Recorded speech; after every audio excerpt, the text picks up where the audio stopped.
The plan was simple: collect, recycle, and reuse cans to earn money.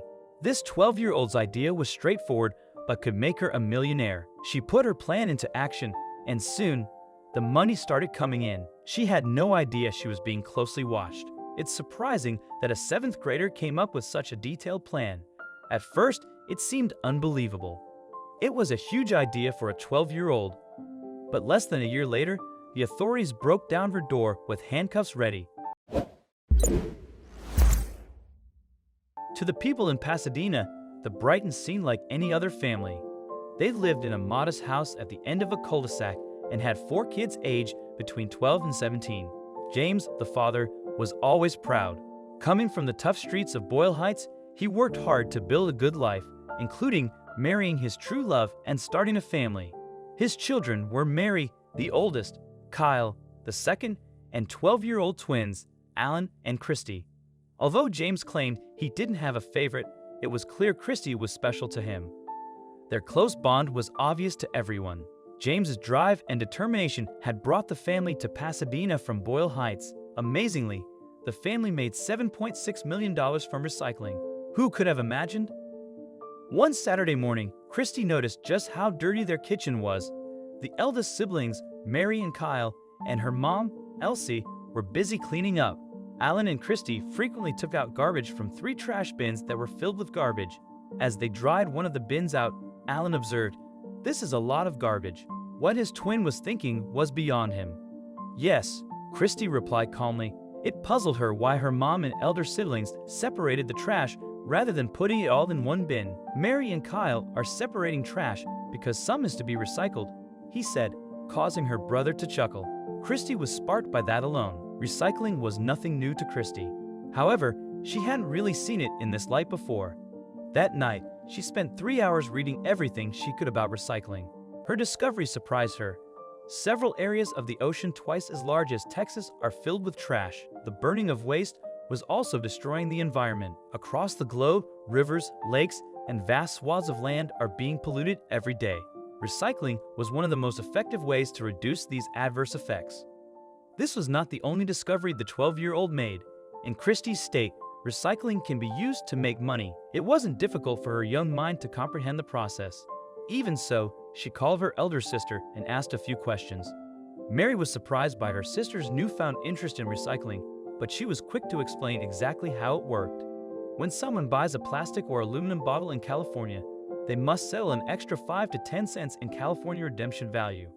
The consumer can get this money back by returning these items to a recycling center anywhere in the state. By the end of her research, the 12-year-old had half of what she'd need to start her money-making empire. Christy couldn't sleep that night. She thought about all the recyclable items that usually left her home every Saturday morning. If a single can or bottle guaranteed her between 5 to 10 cents, she'd only need about 20 of them to make $1. While that amount might not seem like a lot, it was a fortune for a 12-year-old like Christy. Christy woke up at 4:00 a.m. the following day for the first time in her young life. She hurried to the family computer to continue her research. She'd already made a mental list of what she'd buy with her recycling money. She wanted a few dresses and dolls for herself, a video game or 2 for Kyle and Alan, and a makeup kit for Mary. She wanted to take her mom and dad for a picnic and show them that she could pay for stuff too. She had no clue what she was about to stumble upon. Christy's mind was racing with ideas of what to buy, but she had to get her operation underway first. The best way to do this would be to convince either Kyle or Mary to drive her around Pasadena while she visited the different recycling centers. By 9:00 a.m., she, Kyle, and Mary were visiting recycling centers all over the city. Each recycling center worker was kind enough to let Christy experience the processes found in the centers, from sorting and packing to transporting.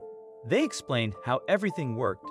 For the next week, Christy started a collecting campaign all over her neighborhood. Her parents were proud to see her applying herself in this new endeavor. By the end of the first week, Christy had enough recyclable trash to fill the trunk of her sister's car. After wrapping the cans properly, the two drove them to the recycling center in Pasadena. Mary was floored when the center handed Christy $120 for her haul. That amount was enough to buy Christy one of her coveted dolls and take the family out for pizza. Everyone thought she put aside this obsession, but in reality, she'd only begun. By now, Her twin Adeline had joined her, seeing how profitable the recycling idea was. Together, they earned $200 and praise from their neighbors by the end of the week. As they kept collecting cash, Christy realized the job was too time-consuming, especially with school. She wondered how to fix this problem and soon found a bigger idea.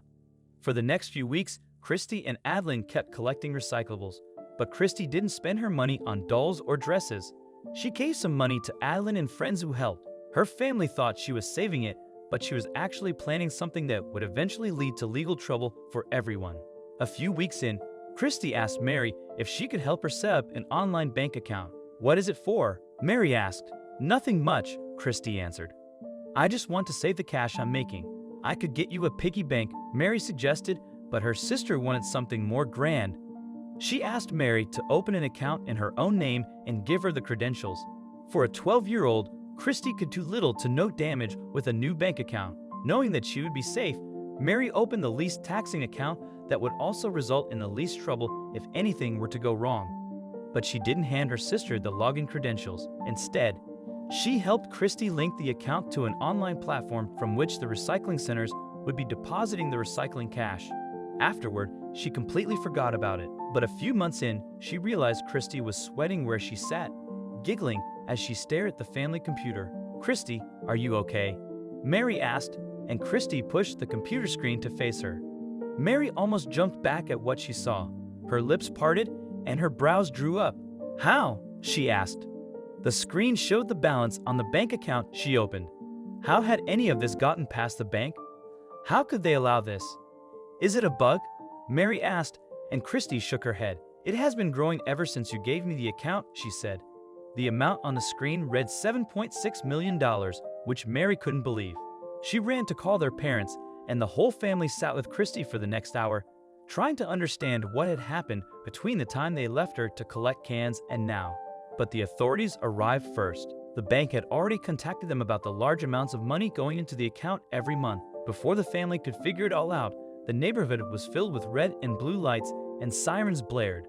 A few minutes later, the authorities knocked on the door. Panic washed over Christy as she saw police cars approaching the house. Being so young, she didn't know what she had done was against the law. But now it was too late. The authorities questioned her about the operation and the large sums of money she had made. After 5 hours of questioning, Christy finally told the truth. She explained that over the last few months, she had set up connections all over the state. Using the money she had initially saved, she contacted a person in Arizona and pretended to be an adult. She bought recyclables from him, which he then sent to warehouses in California. Christy had some helpers collect the goods and take them to different recycling centers, which paid her by depositing money into her account. She gave everyone involved a share and saved the rest. Everyone was stunned when they heard the 12-year-old explain everything. It was even more surprising that she had done all this without leaving the house. She also admitted to using her older sister's photos and videos as her own. Christy thought it was all okay and that she wasn't hurting anyone. But she had broken several laws, leading her entire family to court. The legal process took months, and Christy's family received fines and penalties for her actions. The experience taught Christy a tough lesson about the adult world, and she promised never to take shortcuts or start ventures without proper guidance again.